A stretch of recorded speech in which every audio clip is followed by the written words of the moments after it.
është përmbyllur procesi i numërimit të fletvotimeve të cilat i takojnë votimit në përfaqësi diplomatike, kaq janë refuzuar 2244 të tjera. Do të përgatitet procesi për fillimin e numërimit të fletvotimeve nga votimi me kusht.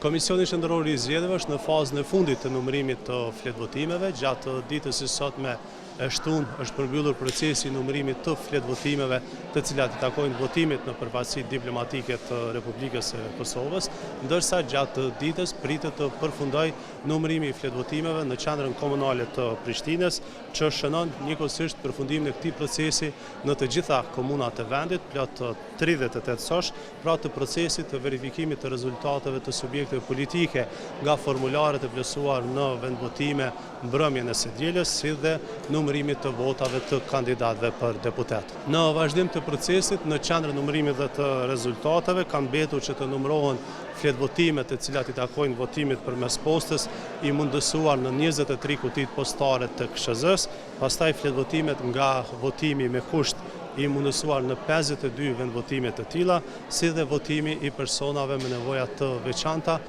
Komisioni Qendror i Zgjedhjeve ka filluar me numërimin e fletvotimeve të cilat i takojnë votimit përmes postës dhe ky proces do të marrë kohë disa ditë nga 23 kutit postare të KSZ-s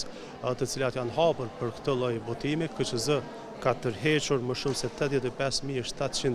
pakot të supozuara me fletvotime, pjesa më e madhe e të cilave deri më tani janë vlerësuar nga shërbimi votues dhe janë të gatshme për tu numëruar. Deri në përfundim të ditës premte, shërbimi votues i KSZ-s ka vlerësuar rreth 60.000 pakot të tilla, pjesa më e madhe të cilave 59.973 janë aprovuar, ndërka që janë refuzuar 2.244 të tjera. Arsyeja më e shprehur se pse janë refuzuar këto pako është sepse në 2066 raste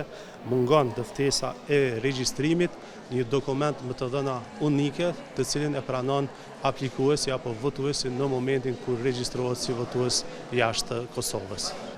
Derisa të përfundojë procesi i numërimit të fletvotimeve nga votimi përmes postës, do të përgatitet procesi për fillimin e numërimit të fletvotimeve nga votimi me kusht, i cili është mundësuar në 52 vendvotime të tilla, ku janë evidentuar 8.751 votues, dhe pastaj numërimi i fletvotimeve nga votimi personave me nevoja të veçanta, proces i cili është mundësuar përmes ekipe mobile jashtë vendvotimeve të rregullta, në të cilin program kanë qenë të regjistruar 3.144 votues. Para se të fillohet me numërimin e këtyre fletvotimeve, do thotë është duke u bërë skanimi i listës votuesve, cila është përdorur në vendvotime, dhe qëllimi është për të bërë krahasimin e të dhënave për të evidentuar rastet eventuale të votimit të dyfisht.